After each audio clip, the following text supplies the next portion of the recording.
નમસ્કાર મિત્રો, સ્વાગત છે તમારું ગુજરાત ખબર ચેનલમાં। રૂપાલા વિરોધને લઈને ભાજપ હવે સારી રીતે ભરાયું છે। વિરોધ વચ્ચે ભાજપ વિરુદ્ધ મતદાન કરવા ઠેર ઠેર શપથ લેવામાં આવી રહ્યા છે।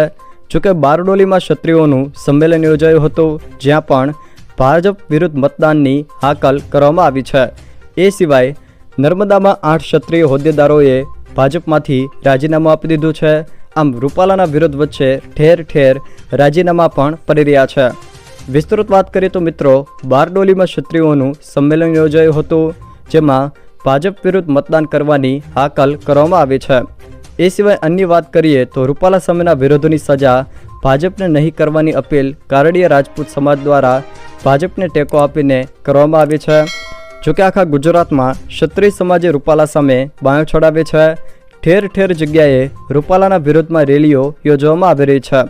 આવા માહોલ વચ્ચે હવે સમાજનું યુવાધન ભાજપ વિરુદ્ધ મતદાન કરવા માટેના શપથ લઈ રહ્યું છે। મહુધા વિધાનસભાના ક્ષત્રિય બાહુલ 2 ગામના ક્ષત્રિયોએ ભાજપ વિરુદ્ધ મતદાનના શપથ લીધા હતા। અનેક સ્થળે ભાજપ વિરુદ્ધ મતદાનના શપથ મામલે હવે રાજકીય માહોલ પણ ગરમાઈ રહ્યો છે। તે વચ્ચે નર્મદામાં 8 ક્ષત્રિય હોદ્દેદારોએ ભાજપમાંથી રાજીનામું આપ્યું છે।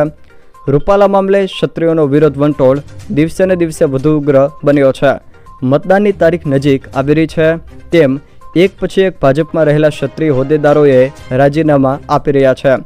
નર્મદા જિલ્લામાં યુવા મોરચા, કિસાન મોરચા, શહેર મંત્રી, કોષાધ્યક્ષ સહિતના આગેવાનોએ રાજીનામું આપ્યું છે।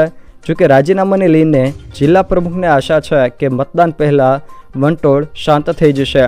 તે સિવાય જો મિત્રો વાત કરવામાં આવે તો પૂનમ માડમની સભામાં પણ ક્ષત્રિય યુવકોએ રૂપાલાના વિરોધમાં જય ભવાનીના નારા લગાવ્યા હતા।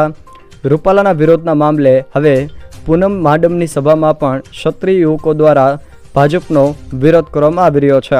આમ ઠેર ઠેર હવે ભાજપનો વિરોધને લઈને કરવામાં આવી રહ્યો છે। જો મિત્રો આ વિડીયો તમને પસંદ આવ્યો હોય તો વિડીયોને લાઇક કરો, તમારા મિત્રો સાથે શેર કરો, અને જો તમે અમારી ચેનલમાં નવા હો તો ચેનલને સબસ્ક્રાઈબ જરૂર કરજો, જેથી મારા આવનારા તમામ વિડીયોની માહિતી તમારા સુધી પહોંચી શકે।